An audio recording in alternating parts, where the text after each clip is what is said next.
मालेगांव शहर के मौजूदा एमएलए मुफ्ती मोहम्मद इस्माइल कासमी साहब के सबसे करीबी साथी अतहर हुसैन अशरफी ने कल समाजवादी पार्टी में शमूलियत इख्तियार की।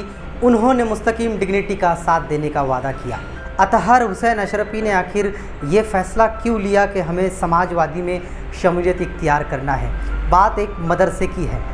मुफ्ती मोहम्मद इस्माइल कासमी ने अतहर हुसैन अशरफी से वादा किया था कि मैं मदरसे का काम तुम्हारा पूरी ईमानदारी के साथ करके दूंगा, लेकिन सच्चाई कुछ अलग थी। जब ठेकेदार से बातचीत की गई तो ठेकेदार ने साफ तौर पर यह बात कही कि मुफ्ती मोहम्मद इस्माइल कासमी ने हमें बस आपको थपथपाने के लिए कहा था।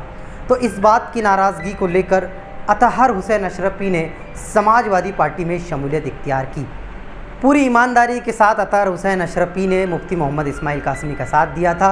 असेंबली के चुनाव के वक्त इस ही उम्र दराज शख्स ने घर घर जाकर मुफ्ती मोहम्मद इस्माइल कासमी के वास्ते वोटों की भीख मांगी थी। जो मदरसे के ज़िम्मेदारान थे उन सभी ज़िम्मेदारान ने मुफ्ती मोहम्मद इस्माइल कासमी से नाराज़गी जताई।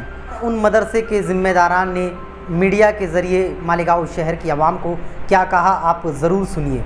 अतहर हुसैन अशरफी के जाने से मुफ्ती मोहम्मद इस्माइल कासमी को कितना नुकसान हो सकता है, ये तो आने वाला असेंबली का चुनाव ही बताएगा। आलमीन, हम लोग दारुल अहले सुन्नत खानका अशरफिया हुसामतपुरा से आए हैं।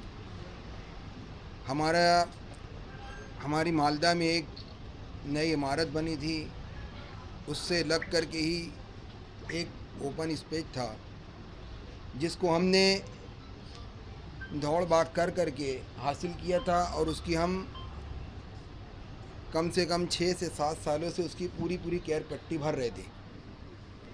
तो उसके बाद वो काम जो था हमारा, उसको आगे बढ़ाना था कि हमें वो वॉल कंपाउंड खींचना है। तो हमने सब वो के लग दौड़ा। उसके बाद हमारे अतहर हाजी अशरफी साहब ने हमें कहा कि ये काम मैं करवाऊंगा मुफ्ती साहब से, और उन्होंने उनके पास हमें ले कर के गए और उन्होंने हर चीज़ का वादा भी किया और जैसे जैसे वो हमसे कागज़ात मांगे हमने वो कागज़ात भी दिए। हमें वो जैसे कहा, जिस तरीके से कहा, हमने उसे उनको हर चीज़ मुहैया की। और हम लोग उनसे ज़्यादा नहीं मिलते थे, क्योंकि हमारे एक मदरसे के जो रुकन है ये हाजी अतहर अशरफी साहब, वो हमसे कह देते थे कि हम लगे हुए हैं, वो हमारा काम कर रहे हैं। अलगर तो ये हुआ कि हम लोगों ने, हमारे सामने ये बात आई कि काम मुकम्मल हो गया है। उसके लिए मदरसे में जहाँ पर काम होना था वहाँ पर एक प्रोग्राम रखा गया। हमारे एमएलए साहब ने वहाँ जा कर के उसका इफ्तिताह किया, लेकिन वो काम हमसे ये कहते रहे कि यार बस आज हो जाएगा, कल हो जाएगा, या ये निकल जाने तो इसके बाद हो जाएगा। वो हमें टालते रहे। अभी पिछले हफ्ते में वहाँ से जो है बहुत ज़्यादा गंदगी हो गई थी, बदबू आ रही थी। तो जो ठेकेदार साजिद, जिसको बताए थे कि यार वो ठेकेदार है, उसने वहाँ पर जेसीबी भेजी, उसे वहाँ से हटाना चाहा, लेकिन हमने उससे मना किया, वहाँ गड्ढा मत करो क्योंकि यहाँ पर बच्चे पढ़ते हैं, गंदगी होंगी और उससे बहुत ज़्यादा बदबू आती है। तो उसके बाद हम लोगों ने हमारे मुस्तकीम साहब से मिले, तो वो हमें ले कर के बोले कि यार आप कारपोरेशन में आ जाओ। हम लोग वहाँ पर पहुँचे।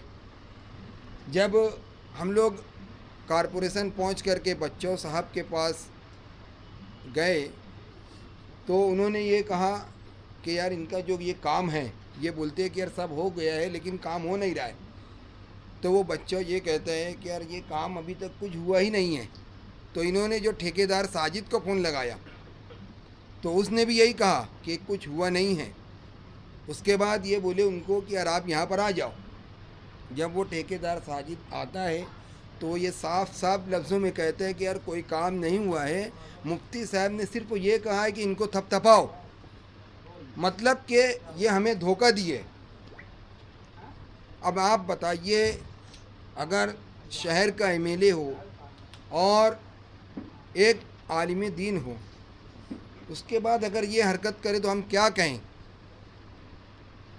ہم انہیں کیا کہیں. بس یہ میں ہماری بات رکھ کر کے یہاں پر ختم کرتا ہوں، اور انشاءاللہ تعالی اگر اللہ نے چاہا تو ہمارے مستقیم صاحب نے کہا ہے کہ میں یہ کام پورا کرا کر کے دوں گا. جو مدرسہ جا رہی ہے اس کا کچھ نام وغیرہ ہے؟ بتایا نا، میں شروع میں بولا نا، دارالعلوم اہل سنت خانقیہ اشرفیہ، وہ تو پتا ہے جو مالدہ میں جا رہی ہے وہ بھی وہی ہے، اس کی ہاں برانچ ہے، وہ نئی عمارت میں بولا ہوں نا، وہ ہے جو نئی عمارت